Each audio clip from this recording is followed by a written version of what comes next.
Hello, Internet. It is me again, and I have some more questions from people that I am going to answer. Thank you to people who sent stuff in.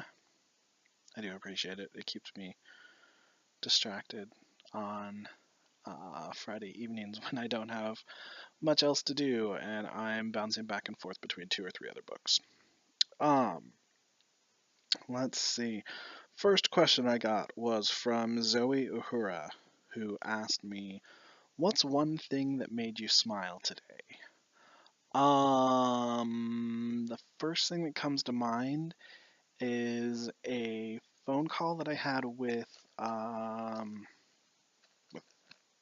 my girlfriend, where she was telling me about some things that happened in her day and went a little better than she had expected.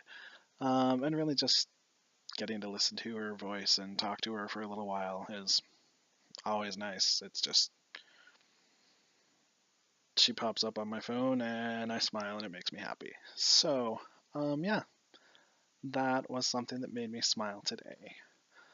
Um, my next question is from Techno Maestro, who asked, if you had to have a story passed down orally from generation to generation about you, what would that story be?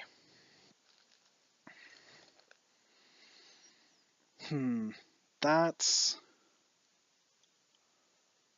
I don't know. That's not a question I necessarily have an answer to yet.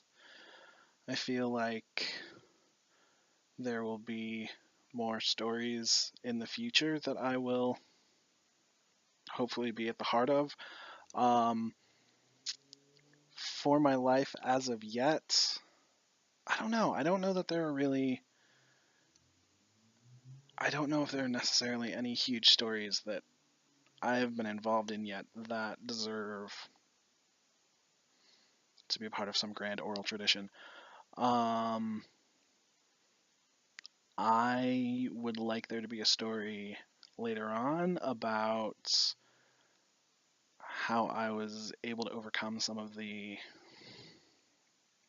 difficult things in my life, generally mental illness and stuff, and about the home and family I was able to build with people. I think that is probably the thing I would be most interested in.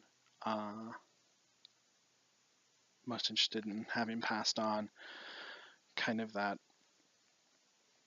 sense of home and companionship and helping build that with other people. So there is that answer for that. Or also my exciting ascension to the throne of Canada and the glories of my reign, obviously. Yeah. So next question I have is Ali is the internet. Question that they sent in was, is it ever too early to tell your significant other that you love them? If I feel it, shouldn't I share it? We've been dating over 7 months, boyfriend, girlfriend for almost 4. Is that too soon? Is what I'm feeling truly love? I'm 25. I feel like I know how I feel. Um, I mean that obviously is a question I don't necessarily have all of the answers to because I don't know exactly what you're feeling. Personally, I don't feel that being together 7 months or 4 months is too early to tell somebody that you love them. I have a tendency to tell people fairly early on that I love them, not like, oh, I don't know. That screen just go blue for a second? That was weird. Um, no, I think if that's what you honestly feel, then I say go ahead and tell them. You know what? Life is short and full of terrifying things. There's nothing wrong with loving someone or telling them that you love them, and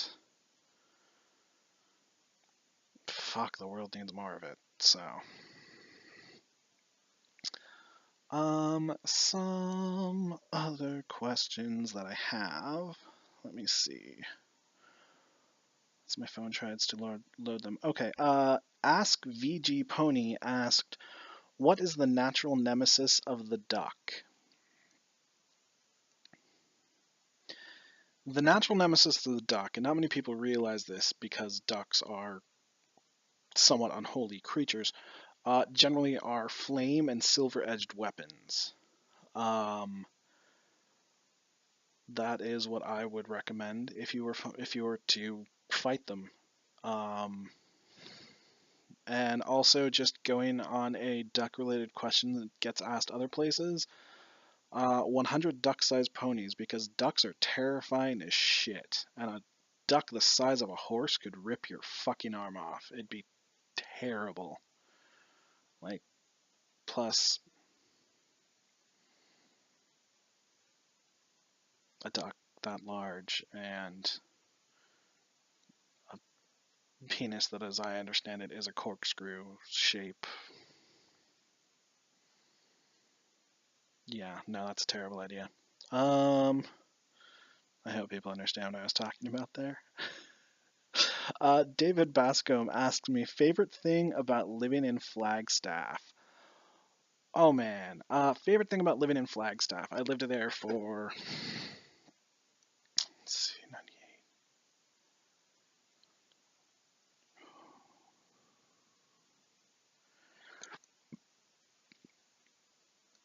I lived there on and off for about 7 years. That was probably longer of a pause than was absolutely necessary for me to count there.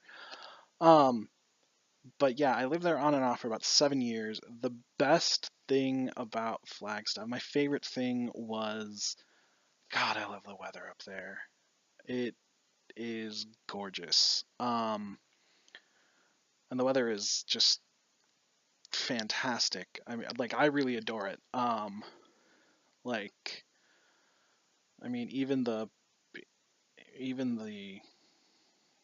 winter weather I love. Some of the greatest things about weather in Flagstaff is if you go up there in the summer, like, summer in Flagstaff is gorgeous, especially if you have spent most of your summer in Phoenix, where it is usually about 135 degrees, like average, low, and maybe slightly exaggerating, but not a whole lot. Just like 50 degrees or so. Going up to Flagstaff in the summer when A, school is out and it's not as busy, and B, it's nice. It's like you go and the temperature drops like about 30 degrees in a couple hours of driving, and it's gorgeous. And then I also love it in the winter when, like, living off campus when it's snowing, and like when it snows at night and it's so quiet and it just like muffles everything, and it'll just be like, I would more than once I would go on walks in like 2 in the morning. So, and like there's nobody around. It's quiet and snowing, and you hear the trains going by, and a couple times I would just go and like stand in the middle of Route 66 in the snow because there were no cars, like nobody had driven by in like 5 minutes. Yeah, so that's kind of what I miss about Flagstaff. I really like the weather up there. Okay, yeah, so we are at about 9.5 minutes, so I will wrap this video up and do another one with some more questions that I had received. So, thanks guys. Talk to you later.